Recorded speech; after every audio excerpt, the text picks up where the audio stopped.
ஒரு நாள் ட்ரேடிங் பேட்ச்சோட 47வது நாளுங்க. ஸோ இன்னைக்கு வந்து மண்டே மார்க்கெட் வந்து ஓப்பன் ஆயிடுச்சுங்க. ஒரு கமெண்ட் பண்ணியிருக்காரு. என்னன்னு கமெண்ட் பண்ணியிருக்காருன்னா, ப்ரோ நீங்க வந்து ப்ராஃபிட் காட்டாதீங்க. ஸோ வந்து எனக்கு சொல்லிக் கொடுங்க அப்படின்னு சொல்லிட்டு கேட்டிருக்காரு. அவர் வந்து நேத்து வீடியோ பார்க்கல போல. ஓகேங்களா. ஸோ பார்த்தவங்களுக்கு தெரியும். நம்ம வந்து ட்ரேடிங் கோர்ஸ் வந்து ஸ்டார்ட் பண்ணிட்டு யூடியூப்லேயே வந்து ஸ்டார்ட் பண்ணுறோம் அப்படி சொல்லியிருந்தோம். ஓகேங்களா. பார்க்குறவங்க என்ன பண்ணணும்னா வந்து அதை பார்த்துட்டு வந்து கமெண்ட் பண்ணுங்க. ஓகேங்களா. ஸோ பார்க்காதவங்க பார்த்துட்டு நம்ம வந்து ட்ரேட் எடுக்கலாம். ஓகேங்களா. நம்ம வந்து ஸ்டார்ட் பண்ண போகிறோங்க. ஓகேங்களா. ஸோ வந்து எல்லாரும் சப்ஸ்கிரைப் பண்ணி ஃபாலோ பண்ணி வச்சுக்கோங்க. நம்ம இந்த 50வது நாள்லேருந்து நம்ம ஸ்டார்ட் பண்ண போகிறோங்க. ஓகேங்களா.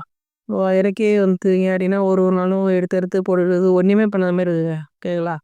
ஸோ நம்ம வந்து இந்த 50 நாள் இப்போ இன்னும் ஒரு 4 டேஸ் இருக்குங்க. 50 நாளை கம்ப்ளீட் பண்ணிவிட்டு நம்ம அதுலேருந்து ஃபர்தராக பார்த்தீங்க அப்படின்னா அந்த 100 நாள் ட்ரேடிங் பயிற்சியிலே வந்து அடுத்த 50 நாள் வந்து கிளாஸஸ் வந்து எடுக்க போகிறோங்க. இன்னும் 1 நிமிட் வந்து இது எடுக்க போகிறோம். வீக்லி எண்டில் பார்த்தீங்க அப்படின்னா ஃபுல் வீடியோ வரும். ஸோ இதெல்லாம் நீங்கள் மறக்காமல் கற்றுக்கணும் அப்படின்னா கன்ஃபார்மாக நம்ம சேனல் வந்து சப்ஸ்கிரைப் பண்ணி வச்சுக்கோங்க. அண்ட் இன்ஸ்டாகிராம்லேயும் வந்து ஃபாலோ பண்ணி வச்சுக்கோங்க. ஓகேங்களா. நாளை சந்திப்போம்.